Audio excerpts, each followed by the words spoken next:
Good morning, everyone, and thank you for tuning in to HireLevel's High Notes presentation. My name is Erin Kopek, and I'm the Director of Marketing with HireLevel. And today we're going to be talking about ways to lay a foundation for a diverse workforce and what you can do to get started with that. So today, Theresa Cachubig, President and CEO with HireLevel, and Trayvon Jones, Community Engagement Coordinator with Connections to Success, will be educating us on really how to get the ball rolling within your organization. A few things before we begin. This call is set up as listen-only mode. However, you are able to ask questions during the presentation, so feel free to type those questions in your messaging function chat box, and I will relay those to our presenters. Last less than an hour, so feel free to ask your questions and engage as much as possible. All right, so I'm going to introduce our presenters. Today we have Theresa Cachubig. She is the founder and CEO of HireLevel. She began her business as a small temporary placement agency known as Extra Help in 1995. Today, known as HireLevel, we are a workforce nationwide full-service human capital management company that supports company staffing, payroll, and HR solutions. Theresa has received numerous accolades as an entrepreneur and women-owned business owner the course of her career. With her personal passion for community involvement, Theresa donates her time and resources to several charities and nonprofit organizations. HireLevel's most cornerstone mission is to empower and improve lives of communities around them, not only through job opportunities, but also in daily lives.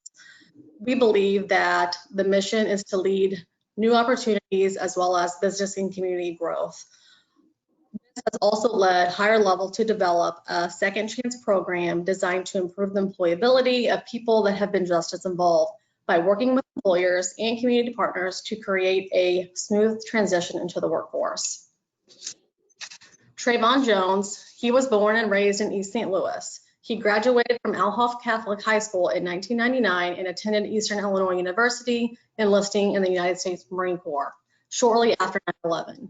As a Marine, Trayvon initially served as an aviation mechanic for 5 years before serving as a career planner for the subsequent 9 years, completing 6 deployments and prestigious awards to include the Navy Commendation Medal and Career Planning of the Year. Upon return of the Metro East area, Trayvon has fruitful entrepreneurial endeavors, enduring synergies with local businesses, strong collaboration with nonprofits, and effective dialogue with local government and good business employers. He currently serves as a St. Louis Regional Job Developer at Connections to Success. Thank you all for joining us this morning, and I turn it over to you, Theresa and Trayvon. Thank you all for having me this morning. I'm very excited about this. Me too.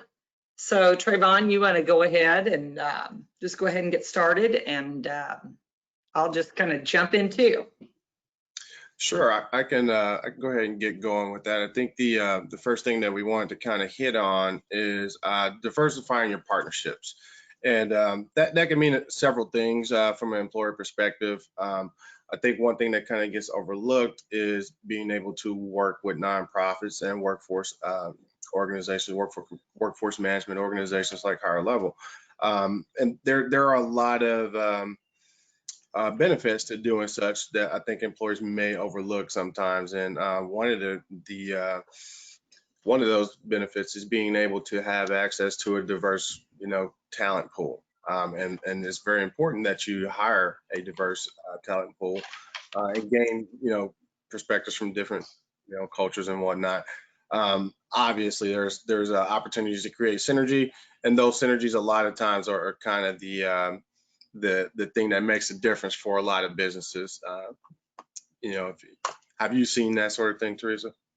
I have. I think the thing is, Erin discussed how we started in 1995, and when I started the business, I was in Southern Illinois, Johnson City, Illinois. Everybody there, all pretty much 30 years old and white. And women, and as we've grown and expanded, in little over 10 years ago, we moved into the Edwardsville and St. Louis markets and really just started to understand the importance of diverse hiring, and especially for ourselves in the beginning, because as we moved into those markets, I would say 80% of our candidates were diverse.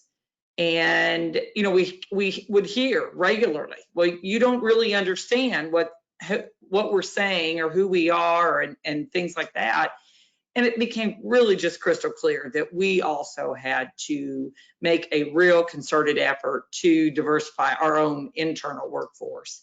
And I think that's when HireLevel really started taking a hard look at what does diversity look like in our communities, and not just base it off of, Johnson City, Marion, Illinois, and look at St. Louis and Edwardsville. And even as over the last 10 years, the markets here in Southern Illinois too have become a lot more diverse, and we see a lot more diversity within the candidate pools that we see here too. So we've done what we've done is really educated ourselves on focusing on searching for diverse candidates for ourselves. And I think that's what we really want to talk about today is how do you as employers really make an effort at a true, you have to look for applicants, and you have to look for people that bring that diversity to your workforce. And I think that comes through focused recruitment and partnerships such as what Trayvon just talked about, not just with nonprofits, but also with college organizations and things like that. So Trayvon, if you want to just kind of maybe expand a little bit about, what are the places we can have, where if you're looking to recruit, where do you go? Yes, I will, Theresa. So as to get back in line with what you were saying, a lot of times for an employer partnering with a nonprofit or a workforce management agency, we're the people who already have those relationships built in with the universities, with the different programs. So you could kind of kill two birds with one stone as an employer if you just kind of work with us, But we didn't come here to recruit, but that's just kind of how it works. But yes, universities are good places to. And educational institutions are good places to start. There's tons of subsidized employment programs in this area. Some of those are with the nonprofits, and some of those are with the universities. Some of those are with there's tons of opportunities. But I think the easiest route to get to the desired outcome for an employer, and from my side, from my aspect. We want to be as non-intrusive to business as we can. When you're programming, so we want to make things easy on employers, and working with us is probably a way to start. Or nonprofits or workforce management agencies is kind of the way to start for the most part, or with universities as well. Yeah, I think that when we got started, part of our challenge was who was applying, and even for our internal, especially for our internal positions. And I think the thing to get started is you really have to focus your recruitment and when you accept resumes and you start interviewing candidates, that you're not just asking if you don't have a lot of diversity within your ranks already, you're going to have to go outside your normal referrals. You're going to have to go outside of your normal just channels that you've always used. You've got to start thinking about what are other ways to attract candidates with diversity, and really work hard at, for HireLevel. It was even for looking for more of males. We were out of 60 employees right now. We're now up to about approximately 10 males, but it is just a very women-dominated field. HR is, and you have to really work hard at it, and not only with male, female, but we've also had to work with, just trying to find, again, people of color and sexual orientation. And not that you're, it's just, you've really got to go outside your normal box and say, where do I find these folks and how do I do it? And that's what we've had to do, is just really look at where are we searching for applicants. I I know the other thing that we really wanted to talk about with recruitment, and that just comes back to giving, one of our passions, and I know this is Connections' passion, is because we work closely with them, and that's on second chance candidates. And I refer to that as that's people that are justice involved. And just defining justice involved, that does not mean necessarily people that have served prison time. This is people that have records, meaning misdemeanors, felonies, and that maybe have never served a day ever. But when you have a blanket no felony policy, it tends to just immediately exclude those applicants. And that to me is something too that we all need to work hard at figuring out how to find folks to come in and really fill those other needs, because, and I'll let Trayvon talk about all the benefits of hiring someone that has been justice involved, and there's a lot of benefits to that too. So I'll start with on that topic by saying I think we really want to kind of look at our prerequisites as far as employers are concerned. I started to see a gap a few years back with certain employers who were struggling to hire, but they had like a no Metrolink ticket policy. And the vast majority of their candidates were people who had Metrolink tickets. So what we started to do is we started to host expungement events, and they would leave the expungement event and roll over to the employer and get hired immediately. So if we look at are we hurting ourselves with our prerequisites? Sometimes is we have to answer that question first. The second piece to that is like you said. Just because we say justice involved, we're not always talking about felons. And even when we are, it isn't the point of serving that time to rehabilitate and I guess kind of pay your dues to society. And when that's been done, I do feel like people deserve a second chance, and there needs to be, in order to kind of make those things happen for people, there needs to be employment involved in that. I don't think most people understand the situation that people returning from incarceration are facing. A lot of times they need, a lot of times they only get 60 days to find housing, find a job, find all of these things and pay fees, and then you have to see a parole officer, and you can only move from 6 to 6. And a lot of times when you really look at that thing for what it is, a lot of times you really need a miracle to kind of make all of those things happen in 60 days. And it's pretty tough. So if we have employers who are ready and willing to take a good look at those people as potential employees, that makes life a little bit easier, and we have a higher likelihood of having good outcomes with those individuals. What the employer gains with that, a lot of times we don't really examine that people returning from incarceration. A lot of times those people who are tradespeople or professional people will still have the opportunity to work, in their field while incarcerated. So, we're talking about people who are gaining years and years of valuable work experience now returning to the community and needing employment. So I think as employers, we should really be taking a good look at that justice involved community, because you're talking about people who a lot of times have very transferable skills and tons of experience that may be overlooked by the average employer. Absolutely. One thing that HireLevel has really worked hard to do is explain that to our current clients and potential clients. Understanding that in a community, to think that people that are coming back into your communities and that they would still be unemployed, just so everybody understands that people who have served time in prison, when they get out, there's still a 75% unemployment rate at the end of year one with those candidates, and that is just not acceptable, for the sheer fact that, back to Trayvon's point of, if you're going to have someone get out of the, serve their time, they've paid their dues, how do we expect them to ever be successful not just in our community, but even going back to their families, because, people being unemployed or chronic unemployment with people that have been justice involved, not only affects themselves, but also affects their kids and how they do in school and everything else. So this is a very community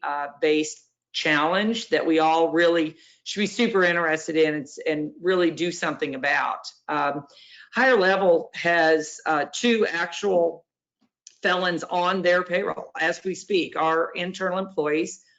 We have one that her challenge was she had declared bankruptcy, but she had basically hidden her car from the creditors. And because why do you need a car? Well, you need to go to the store, you need to go to work. And about, I think it was 6 or 7 years later, they caught up with her. And to just be done with it, she actually signed papers saying, yes, I've committed a felony, never served a day, never, ever. She's paying fines, I'm assuming, and that's what happened. And the second one, it was a DUI related felony. This person's an alcoholic. She told me when we met, we had run the background. And I think that's the one thing I want to say to everyone. Look at each person as an individual. Look at each person. If you get a bad background back, look at the background. We unfortunately had a client earlier this year that had someone working for them for about 6 months, was getting ready to take them temp to hire. They ran the same background we ran, but the HR professional actually excluded that applicant because 19 years ago, they had a felony. Now, the legality of that, in my personal opinion, isn't really very legal, but why are we doing that? I mean, why would we even, most of us, I'm assuming on this webinar, are in the HR field. If we're not going to give someone a chance after 19 years, boy, we have some real challenges to overcome in our world. So we did go out and speak with that client. I think they are really examining those processes, but again, that doesn't take away from that gentleman not getting that opportunity that he so rightly deserved. So back to my first story, the young lady that we hired, I called and I said, please come meet with me. She came immediately. She said, Theresa, I'm an alcoholic. That's my problem is. And I am now doing AA. I am doing everything I'm supposed to be doing to get my life on track. And I would really love this opportunity with your organization if you're willing to give it to me.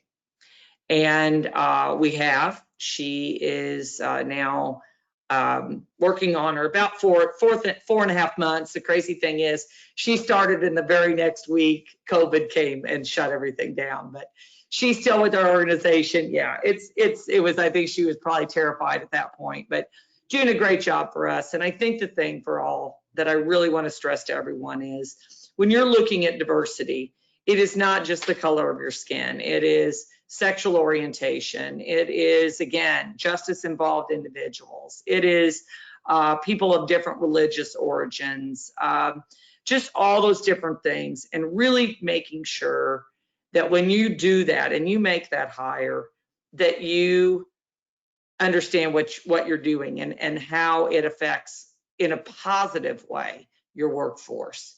So I'd never heard the whole no Metrolink policy, Trayvon, so I wrote that down. So I can't imagine, I don't think my recruiters have heard that, but maybe they have. So Yeah, did you that was in the gaming industry. Go ahead, sorry. Oh, I was just saying the Metrolink ticket policy thing was in the gaming industry. So the casinos are having a hard time hiring people that had tickets on the Metrolink. They considered it an integrity violation, and you couldn't have those people in the gaming industry. Wow. Wow. I mean, I think people don't, and that's probably what Trayvon and I really want to get across to everybody today, is really taking a hard look at what barriers are you putting in front of people that really put challenges in your own hiring processes that really, back to that policy. I mean, you sit and think, what? You're not going to hire someone who had a felony 19 years ago? You know, what are you really doing that hurt others that you don't really even understand? And I think that, you know, we hear about unconscious bias and all those types of things. I think that's just kind of right there with that. It is that it's this bias that is put in that, what is the why? You know, what are you really doing that is not just hurting others, but hurting your own company and the ability to make a huge difference in your community? And I know, Trayvon, in our notes, that was one of your real talking points, because I totally agree. If you're going to make a difference and you're really tired of what's happening in our world right now, you have to make a difference at home. And to me, at home is HireLevel. And I know, Trayvon, home is connections to success. So how do you at your businesses make differences? Yeah, I think the real hero work is being done in places like this. You know, if we can all kind of get it together, we could get the right people hired, because all people really want is livable wage jobs. You know, I saw something on the news a couple of days ago that says, you know, if you want looting to stop, let's make sure everybody has safe housing and livable wage jobs and things of that nature. It'd be pretty hard to get somebody to go riot with you if they're in that situation. So we had issues before COVID. We had things that we needed to work out before COVID, and COVID just kind of, you know, exacerbated all of those problems. But you know, making a difference in the community. I've seen major employers in this area lately who are taking a look at justice involved people, who are taking a look at you know, are doing a good job of diverse hiring. And I've seen them because of their employees live in certain areas. I've seen those companies get involved in social service issues in those areas. And there's some rock star things that are happening in the community along those lines. And I think we have the opportunity here to really kind of make that more prevalent. And I think it should be that way. And I think it's how you build community. You know, it kind of starts with the employment piece. And we may overlook how big it is to community, you know, what we do here in these settings. So I think you make a difference, you know, by starting with looking inward and saying, you know, do we have blind spots? How do we get better? Are we putting barriers to our own success in our own way? And are we putting unreasonable barriers in the way of, you know, individuals? Absolutely. You know, one thing that, you know, the other thing that I would really have everybody take another hard look at is requiring bachelor's degrees. You know, is every job in your organization need a bachelor's degree?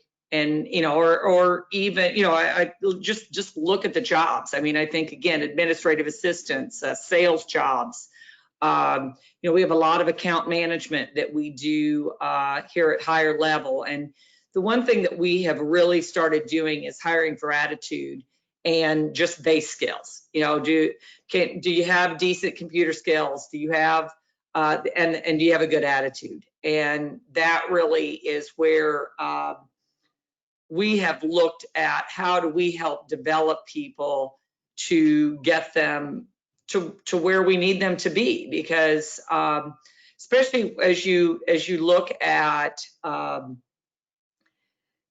the ability to train. And you know, our next webinar is going to be again on what piece does local colleges and how can they help you upskill your current employees or people you find. You know, one thing we've done is really look at how do we bring in that training. The great thing about training right now is there's so much online. You know, if you need Microsoft, if you need Excel, you need, you name it, frankly, just Google. I mean, it is right there and it's on YouTube. that's to me where the other thing you've got to look at is every job that you're listing, are you putting your own barriers in your openings list, or in your job postings? Excuse me.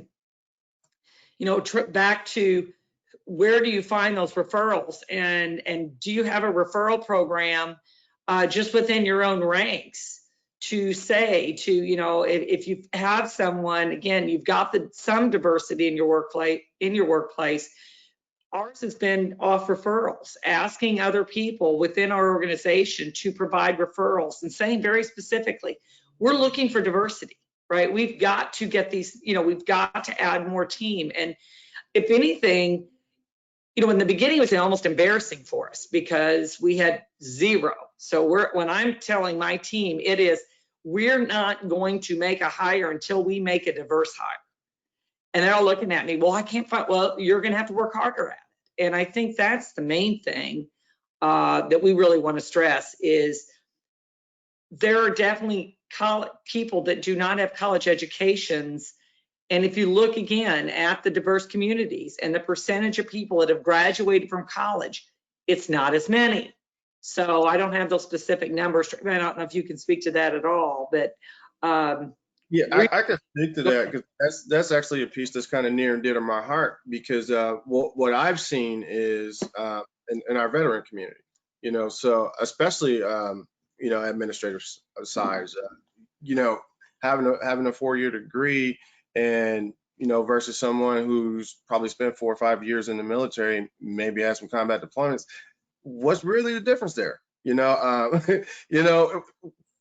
that degree that much more valuable than that person's military experience? And I think we overlook those things, or we kind of overvalue certain things at certain times. So I think we could kind of reevaluate how we value people's experience, whether that be military experience or even a lot of there are people who are very well traveled and very well read who are able to kind of accomplish things, but we need to what our prerequisites I think we block and we create hurdles, and I don't think it's always the best thing for our businesses is to put those hurdles up. So yeah, I think we could do a better job of that. I think working with nonprofits and workforce management companies, what we do at Connexus is we do training, and we would love to have more input from employers. We look to create pipelines to livable wage jobs. So whether that be working with an employer to figure out, hey, your entry level guys, what does it take for them to get to more of a management piece, and let us provide that training, or let's partner in providing that training. I think more of those type of things need to happen in order to kind of suit the needs of the workforce. What I've seen that was really not good is we have several welding programs in this area, and none of them are American Welding Society AWS certified, to my knowledge at this point. But we have Granite City Steel and US Steel, so we're not able to meet industry needs with our current training opportunities. But so that's some of the work that I've been doing is trying to get AWS certifications in this area so that we can suit the needs of industry.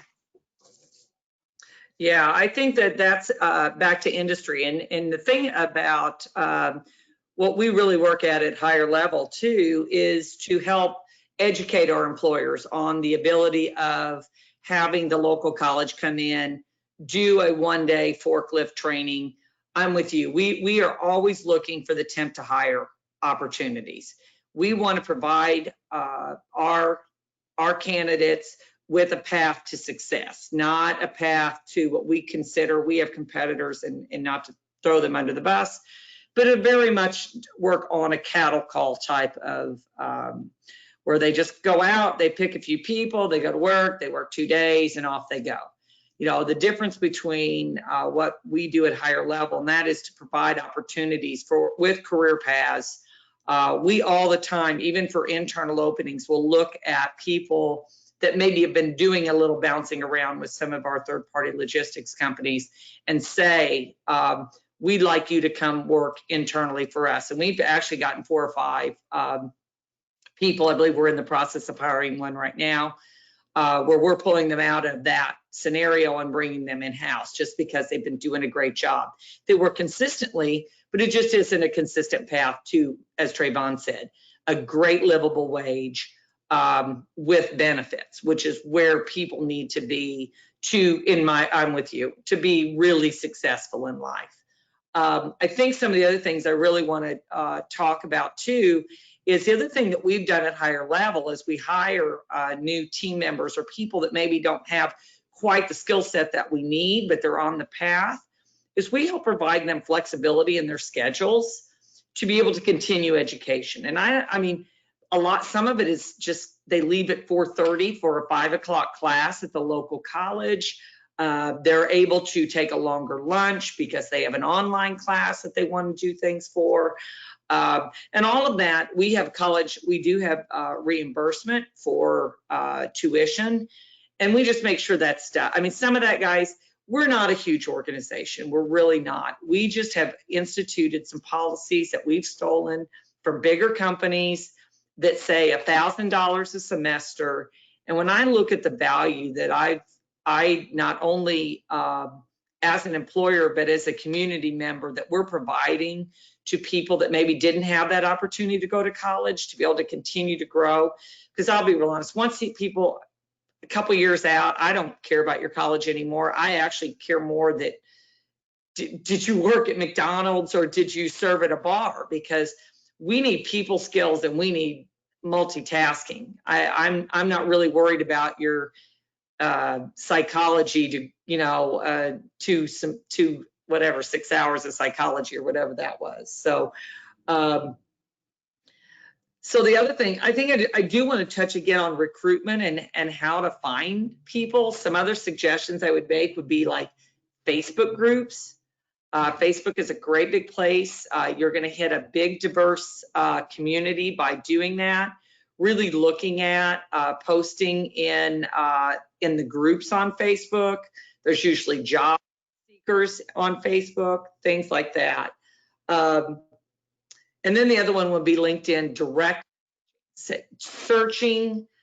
You may have someone that you know came from, we like Enterprise Rental Car. I don't know if anybody from Enterprise is on the phone, but we love Enterprise employees.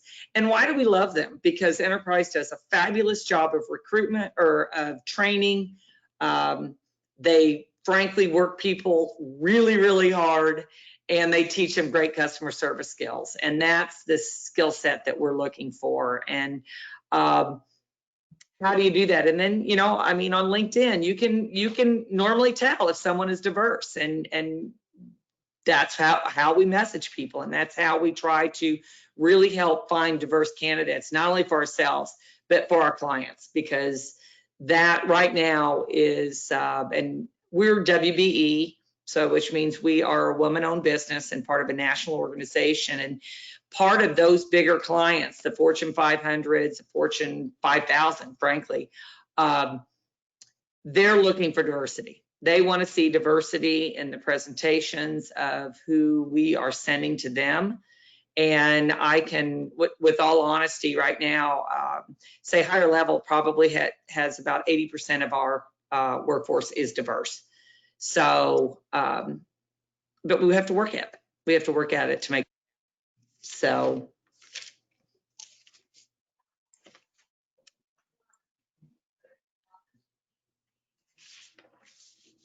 I would touch on that just briefly, Theresa. Okay, please. I think sometimes we got to get out of the office. I met some good folk over at Fairmont City Library. They've won tons of awards over there. There's a lady named Katie that works over there. She's awesome. But that led me to meeting a ton of young people who I ended up working with, and they became my clients when I was, program coordinator for Community Youth Employment Program. Well, those kids, I would send those kids to restaurants in the Edwardsville area, and those kids have phenomenal work ethics. That was just kind of a trait that went across the board with those kids I was working with. And I mean, the restaurant tours were begging, like, give me more of those guys. Well, what the kind of unintended side effect of that became, those restaurants picked up tons of business because those people were bringing their families back to eat where they work. You know, so you never know what you're going to get, what kind of synergies happen when you hire diversity. But what we do know is there is going to be some type of synergy. So yeah, I think getting out of the office was a good thing for me. That I just went into the library and started having some conversation with people, and with my good friend Sergio, and we were able to really do some good in that community, and we were able to do some good for those businesses that benefited for them. Yeah, I actually just wrote that down too. Fairmont City Library. We're always looking for, other places to recruit and just to find those applicants. So let's touch on, Trayvon, retaining the diverse workforce, right? Retaining people. Back to my Southern Illinois roots, where there's 5 30-year-old white women, and now we're trying, and they look and go, wow, one of these things is not like the other. And I think that's where it's hard for us to understand, what does that look like? What does retention look like? And really being understanding and not being dumb about it, really saying, what do I need to do better? So I'll start with this. There was a company that I worked with a couple years back, and they were having a hard time with first shift. So they came in, we were working together, and we were able to do a bunch of placements with them right away. Now the vast majority of the people I was working with at that time were between 16 and 24 years old. So many of them were on the bus. Well, a couple of weeks into this, I get a phone call from the HR manager and the VP, at this company, and they say, hey, we don't know if we can continue to work with you guys. You guys are, having a hard time getting to work on time. And I said, well, that's very interesting because we've never had that issue. Let's figure out.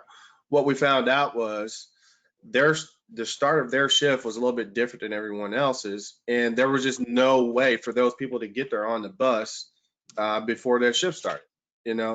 So all we had to really do was adjust the start of the shift by a half hour, and you had 0 people late ever. You know what I mean? But when I talked to the clients, I'm like, why didn't you guys say that? And they said, well, we were, saying that to our immediate supervisor. I guess it just wasn't getting relayed, up to HR. But I think we had an opportunity where we almost lost a bunch of people, at once, because we just weren't listening, and we didn't take a lot of things into consideration. So we don't always know what we don't know. Well, we don't know where our blind spots are. So we have to kind of. That is so, I want to jump on that and then you can come back. So we actually work out quite a bit at in Pontoon Beach area at those warehouses. And so we are working closely, and I cannot think of the young lady's name. Same exact thing. I mean, you have these shift times that are starting, and we're trying to work with Madison County Transit. During COVID, they moved it down to these are essential workers. Everybody out there is an essential worker, but we're going to cut all the buses down to one shift, one time on Sunday. Just this craziness. So luckily the supervisors at some locations get it. They immediately bring it to our attention. We're all on the phone with Madison County Transit, but I think you as an employer understanding, or if you're on the bus route, you have to look at when does the bus drop off. If weather's bad, hey, someone might be late. They really shouldn't get a point because they're late because the bus was late.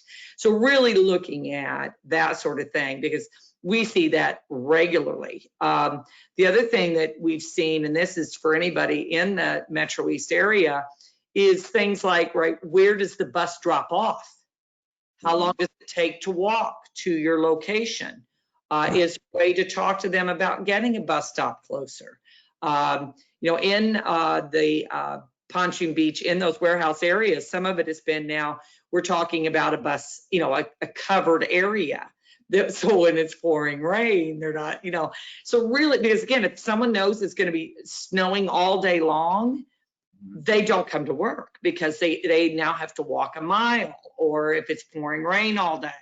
So really understanding these things and making sure that if the diversity is because people are on the metro, on the buses, that you're working with them to help them get to work and to understand and say to them, listen, if it's raining, or let us help you figure out what we need to do.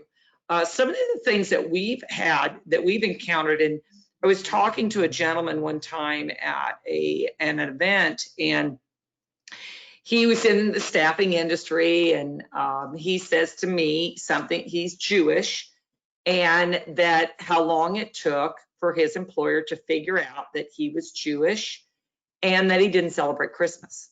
And so when everybody's doing, we're doing gift exchanges, which HireLevel is, what are these? I mean, we did that for years. We all drew names, everybody bought.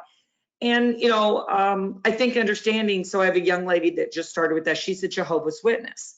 And she had to explain to us, hey, by the way, this is why I don't come upstairs to celebrate birthdays and anniversaries. It's not personal. That's just what it is. So I think really asking questions, back to retention of diverse individuals. You may not, I mean, this young lady I'm talking about, this Jehovah's Witness, is back to white, 40 years old, well, of course you're just a Christian, right? No, she's not. And I think that just back to our what we all tend to do is assume, so we all can know what that stands for. And I think really taking that time, instead of just saying, oh, what's wrong with them, really asking some questions, taking some time to find out the why, and really helping to retain, because the reason she left her last employer was because they just said, well, good, you can work Christmas then. Even though we're all off, you can work Christmas. And she's like, I don't think that's quite what this was about, but really, really taking the time to listen. Yeah, I've never heard of something like that. That is that is Yeah, tough. you're just like, what? In my military experience, the Marines sent me to a ton of training, and all just to learn that we need to talk to people. They spent a lot of money on leadership training and all of this kind of thing, just to say, just let's talk to people, let's listen to people, let's try to be good humans and communicate, effectively. Well, and I think the thing, Trayvon, and you might be able to talk to that, you obviously can talk to it a lot better than I. And I think that really understanding what does communication look like, and that just because someone is African American or someone is of a different sexual orientation, that asking, even if it's not a good question, they'd rather have a question than just ignoring it. And maybe you can talk to that a little bit. Yeah, I think we're growing and learning like exponentially over the last couple months as a country, and I'm seeing that in industry. I'm seeing that within my own organization. I think it's about the attitude more than anything. If there's a sincere attitude of wanting to learn and wanting to know and wanting to communicate effectively, that comes across even if we say the wrong words. You know what I mean? So I think we want to do the best we can to learn, to seek knowledge on our own. Like I said, we don't always know where our blind spots are. So if we can ask questions, if we can communicate effectively with people, I think we learn, we grow, and we really benefit from it. I've seen that within our own ranks at Connections here lately, and we're actually getting into looking at hiring a director of diversity, equity, and inclusion. That's a route that I've seen, several companies go, recently. So, and you can kind of have those people to kind of help you shape, those conversations and even your recruiting and hiring policies. Absolutely. One thing that we did at HireLevel, just kind of after, just really trying to figure out, we feel like we try really hard to do that. But what I did is I just did a very informal roundtable with everybody in our organization. I sent out about 7 or 8 questions, very general, what can we do better? Just to get the conversation started. And just did a Zoom meeting. Everybody, I'll be real honest, we got some just great feedback. Several things that I had never even thought about. Guess what? Now we're thinking about it and talking about it, doing it.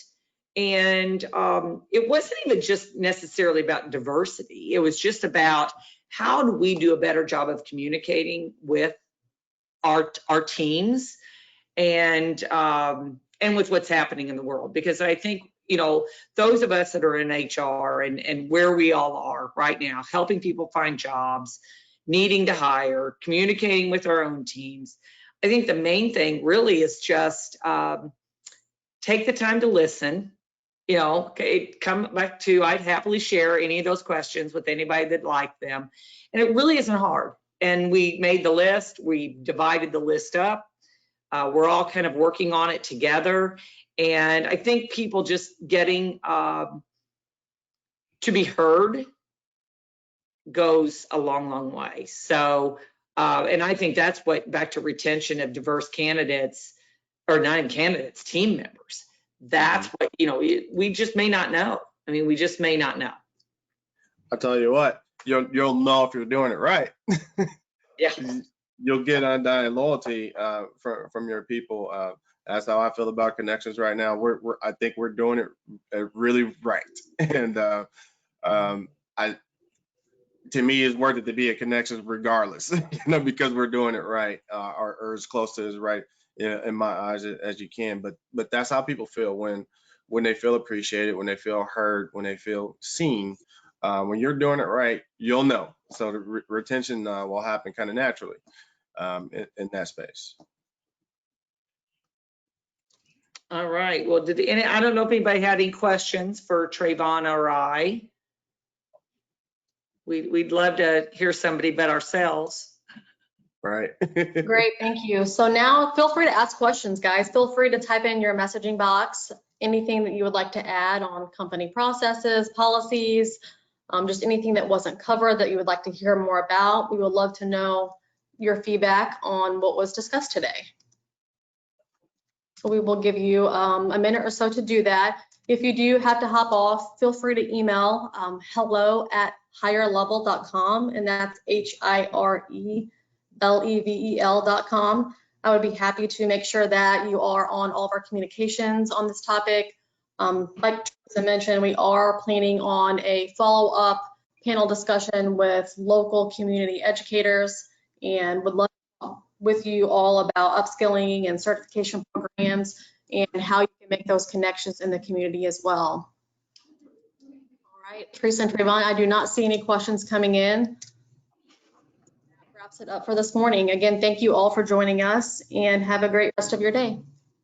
Well, thank you all for having me. I appreciate the opportunity. All right. Bye-bye. Yeah.